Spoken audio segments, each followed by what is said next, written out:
नमस्कार, आप देख रहे हैं सी न्यूज भारत। मैं हूं आपके साथ स्नेहा सिंह। वक्त हो चुका है न्यूज बुलेटिन का। इस बुलेटिन में दक्षिण विधानसभा के विधायक ने कहा कि पत्रकार वार्ता, पुलिस ने किस फैक्ट्री का किया भांडाफोड़ और कहां जारी है पंचायत प्रतिनिधियों का नामांकन। ऐसी तमाम खबरों पर विस्तार से करेंगे चर्चा। तो चलिए शुरू करते हैं खबरों का सिलसिला। विधानसभा चुनाव की तैयारियों में भाजपा पूरी तरह से जुट चुकी है। प्रदेश सरकार के दिशा निर्देश पर मंत्री और विधायक अपने कार्यकाल की उपलब्धियां गिना रहे हैं। दक्षिण विधानसभा के विधायक योगेंद्र उपाध्याय ने पत्रकार वार्ता कर कार्यकाल की उपलब्धियों को बताया। उनका कहना था कि ताज नगरी में जल की बहुत कमी थी, जिसको दूर करने के लिए उन्होंने गंगा जल प्रोजेक्ट पर काम करके शहरवासियों को गंगा जल उपलब्ध कराया है। एसएन मेडिकल कॉलेज को सुपर स्पेशलिटी हॉस्पिटल का दर्जा मिलाकर इलाज के लिए सुविधाओं में विस्तार कराया।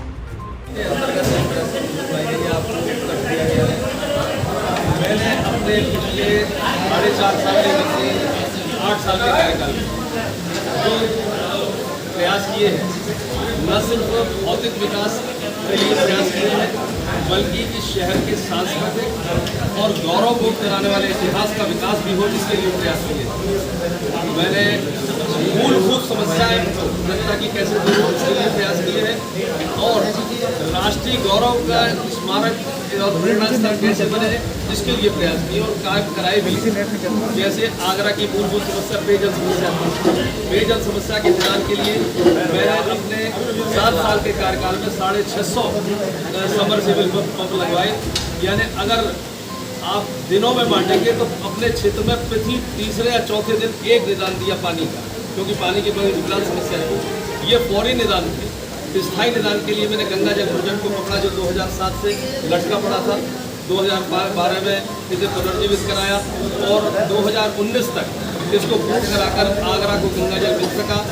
यह वो ऐतिहासिक दिन है 9 जनवरी 2019 आगरा वासियों के लिए, जब यमुना मैया के शहर में गंगा मैया ने उस समय प्रवेश किया, जब मोदी जी ने उस बटन को दबाया और यमुना मैया के शहर में कल करते हुए गंगा मैया आई। तो पेयजल समस्या के निदान के लिए मैंने ये प्रयास किए हैं। दूसरा, फिर ये पेयजल वितरण कैसे हो, क्योंकि आगरा में आगरा से सीनू संवाददाता अनुज उपाध्याय की रिपोर्ट। कासगंज जिले में एक बार फिर एसपी रोहन प्रमोद बोत्रे के नेतृत्व में पुलिस को बड़ी सफलता हाथ लगी है, जहां पुलिस ने अवैध कारतूस फैक्ट्री का भांडाफोड़ करते हुए एक असलाहा कारतूस तस्कर को गिरफ्तार किया है। उसके कब्जे से भारी मात्रा में भरे हुए खाली कारतूस भरने के उपकरण, भारी मात्रा में गन पाउडर, 3 तमंचा, 315 बोर, 1 तमंचा, 12 बोर बरामद किया है। वहीं पुलिस पकड़े गए तस्कर से जानने की कोशिश कर रही है कि कारतूस भरने के बाद किस किस प्रदेश में और किन किन लोगों को सप्लाई किया करते थे। पुलिस दूसरे पहलू पर भी जांच कर रही है कि कहीं ये कारतूस आतंकवादियों को तो सप्लाई नहीं किए जाते थे। वहीं सवाल ये उठता है कि आखिर इतने दिनों से लगातार जिले में कारतूस भरने की फैक्ट्री चल रही थी, क्या इलाका पुलिस को इसकी भनक नहीं थी या पुलिस की मिलीभगत से यह कारतूस भरने की फैक्ट्री चल रही थी? क्योंकि जिले में एसपी रोहन प्रमोद बोत्रे के चार्ज लेने के बाद असलाहा फैक्ट्री और कारतूस फैक्ट्री पर लगातार कार्यवाही की जा रही है और इससे 4 दिन पूर्व भी एक कारतूस फैक्ट्री का एसपी ने भांडाफोड़ किया था, जिसमें भारी संख्या में भरे हुए कारतूस, खाली कारतूस और गन पाउडर सहित कारतूस बनाने के उपकरण बरामद किए थे। की जा रही है। पिछले 4 दिन पहले भी एक कारतूस की फैक्ट्री का अनावरण, इसमें जो इलीगल कारतूस फैक्ट्री चल रही थी उसका अनावरण किया गया था। आज जो है थाना सिकंदरपुर वेस्ट के म्याऊ एरिया में इसी तरीके की कारतूस की फैक्ट्री जो है वो पकड़ी गई है। इसमें एक व्यक्ति की अरेस्टिंग करने में पुलिस को कामयाबी मिली है, जिसका नाम असद है, जो कि म्याऊ गांव का है। इसके अलावा 2-3 लोग इसमें वांछित है, जो कि मौके से फरार हो गए थे। कुछ ऐसे लोगों का नाम इसमें सामने आया है जो रॉ मटेरियल सप्लाई करते थे। इनका मोडस ऑपरेंडी ये था कि खोखा कारतूस जो खाली होते हैं, ये लोग दिल्ली एरिया से इनकी टीम जो है वो मंगवाती थी। अन्य एरिया भी इसमें हो सकते हैं और इनका एक यूनिक मोडस ऑपरेंडी इसमें सामने आया है कि जो एसी के कॉपर के पाइप होते हैं, उस कॉपर के पाइप को काट के उसमें बारूद भर के, छर्रे भर के उसको फिर बुलेट के रूप में इस्तेमाल करने के लिए ये लोग विविध एरियाज में, हरियाणा, मध्य प्रदेश, उत्तर प्रदेश के कुछ एरियाज में, दिल्ली इत्यादि में सप्लाई करते थे। जो एसी का मटेरियल सप्लाई करता था उसको भी पूछताछ करने के लिए हम लोगों ने बुलवाया है। साथ ही में जो व्यक्ति रामावतार है, इसलिए इनको पोटैश और गन पाउडर जो है वो सप्लाई करता था। गन पाउडर की कीमत लगभग 1000 रुपए प्रति केजी और पोटैश की कीमत लगभग 200 रुपए प्रति केजी के हिसाब से ये लोग खरीदते थे। छर्रे भी इसमें किलों के मात्रा में जो है वो पकड़े गए हैं। जो टोटल बरामदगी हुई है उसमें 419 बुलेट, 315 बोर की, 470 ग्राम छर्रा इसमें मिला है। 419 लगभग 43 खोखा कारतूस इसमें मिले हैं। 1.75 केजी गन पाउडर इसमें मिला है। 1 केजी पोटैश मिला है। कुछ तमंचे, कुछ इत्यादि बाकी के आइटम्स जो मिले हैं। कुछ इनके फैक्ट्री में हैंडमेड जो इस्तेमाल होते हैं मशीन्स, वो इसमें जो है वो बरामद हुई है। इन लोगों के खिलाफ कठोर से कठोर कार्रवाई की जाएगी। मुकदमा पूर्ण होते ही इसमें गैंगस्टर की कार्रवाई भी की जाएगी। कासगंज से सीनू संवाददाता केशव उपाध्याय की रिपोर्ट। 10 दिनों गणेशोत्सव का रविवार को अनंत चतुर्दशी पर बप्पा की प्रतिमाओं के विसर्जन के साथ समापन हुआ। सुबह से ही शहर के विभिन्न विसर्जन घाटों पर पूजा अर्चना महाआरती के बाद भगवान गणेश की प्रतिमाओं का विसर्जन का सिलसिला शुरू हो गया था। प्रशासन ने मूर्तियों के विसर्जन के लिए स्थान निर्धारित कर अस्थायी कुंड बनाए, जहां लोगों ने श्रद्धा के साथ बप्पा को अगले बरस फिर आने का निमंत्रण देते हुए विसर्जित किया। हालांकि कोरोना गाइडलाइन प्रभावी होने के कारण इस वर्ष भी विसर्जन चल समारोह, डीजे आदि पर रोक है, इसलिए उत्सव का समापन सादगी से हुआ। विसर्जन स्थलों पर सुरक्षा के पुख्ता इंतजाम है। अगल बगल तो ऐसा 2 कुंड बनाए हैं। कुंड में जो गणेश जी मूर्ति लेके आ रहे हैं, पूजन विसर्जन करके इसने वाटिका 4 गाड़ी लगेगी। इसने वाटिका में मिट्टी का कुंड बनाया हुआ है, उसमें विसर्जन करेंगे। आज गणेश जी विसर्जन हो रहे हैं, आगे क्या कामना करते हैं?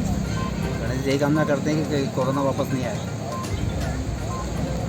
क्या नाम है आपका? राजेंद्र सिंह चौहान। खरगोन से सीनू संवाददाता प्रकाश प्रजापत की रिपोर्ट। जनपद लखीमपुर खीरी के कोतवाली क्षेत्र निघासन में बना सामुदायिक स्वास्थ्य केंद्र के अंदर गेट पर इतनी गाड़ियां खड़ी हो जाती हैं कि मरीज को देखने व मिलने के लिए अस्पताल के अंदर जाने के लिए बहुत ही ज्यादा दिक्कतों का सामना करना पड़ता है। और जो एम्बुलेंस मरीजों को लेकर अस्पताल के अंदर आती है, उनको भी एम्बुलेंस अस्पताल के अंदर प्रवेश करने के लिए बहुत दिक्कतें होती हैं। इस बात को लेकर ना तो अस्पताल के कोई भी कर्मचारी ध्यान देते हैं और ना ही प्रशासन के द्वारा भी इस बारे में ध्यान दिया जा रहा है। लखीमपुर खीरी से सीनू संवाददाता पुनीत कुमार की रिपोर्ट।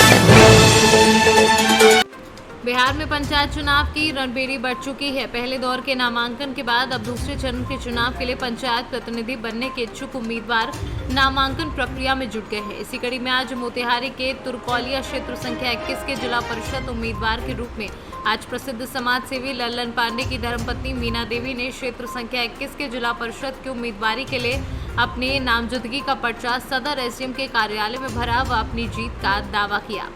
मोतिहारी से सीनू संवाददाता मनीष कुमार की रिपोर्ट।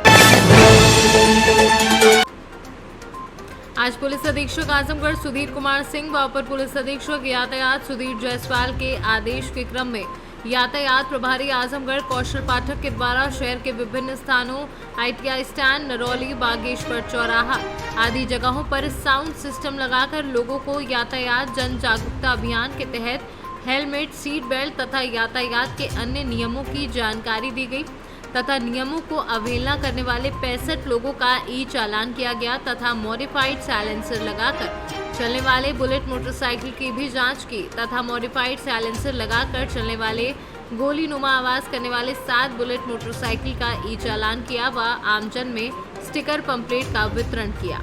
आजमगढ़ से सीनू संवाददाता CB भास्कर की रिपोर्ट।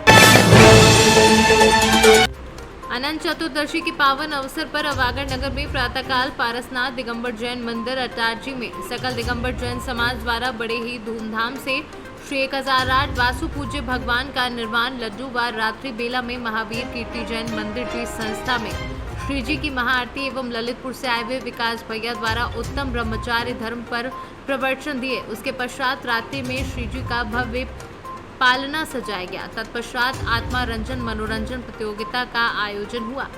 एटा से सीनू संवाददाता राघवेंद्र अग्रिया की रिपोर्ट।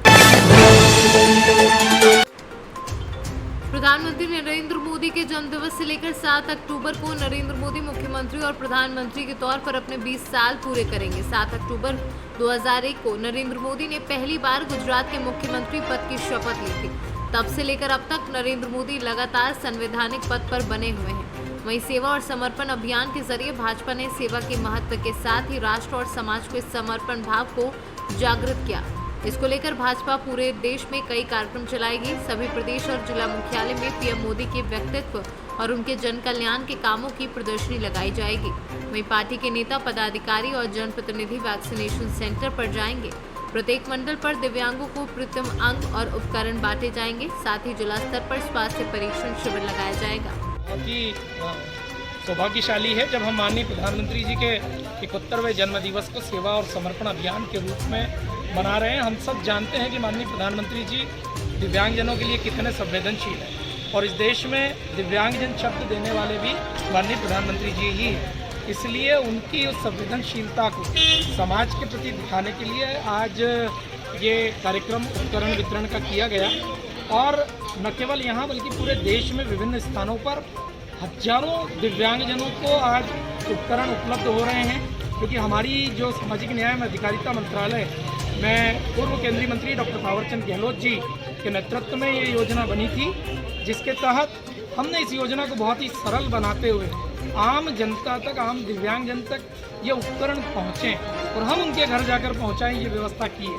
मैं आपके माध्यम से, आपके चैनल के माध्यम से एक बात और बताना चाहूँगा कि हाल ही में एक और परिवर्तन इस योजना में किया है कि किसी भी दिव्यांगजन या वरिष्ठ जन को अगर इस प्रकार के सहायक उपकरण की ज़रूरत है तो वो कॉमन सर्विस सेंटर जो होता है उस पर जाकर अपना नामांकन कराएगा तो भी उसको ये दिव्यांगजन के उपकरण मिल जाएंगे और निश्चित रूप से इससे इन दिव्यांगजनों को अपना जीवन यापन अच्छे से करने में बहुत मदद मिलेगी और ये भी समाज का एक अभिन्न हिस्सा बनकर अच्छे समाज की हम कल्पना करें।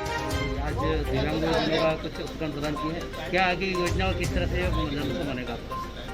आप और हम सब लोगों ने 17 सितंबर को विश्व के सबसे लोकप्रिय नेता माननीय नरेंद्र मोदी जी का जन्मदिन मनाया और 21 दिन का एक पूरा पखवाड़ा 16 तारीख से लेकर 7 अक्टूबर तक।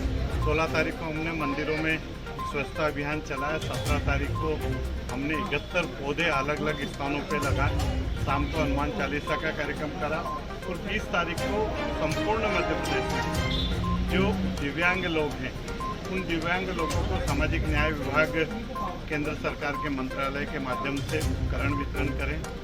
आने वाले समय के अंदर हम माननीय नरेंद्र मोदी जी के जो 13 वर्ष के मुख्यमंत्री काल और 7 वर्षों प्रधानमंत्री के कार्यकाल पे बड़ी प्रदर्शनी और जो कुछ बुद्धिजीवी लोगों के साथ में बैठ के वो चर्चा होगी।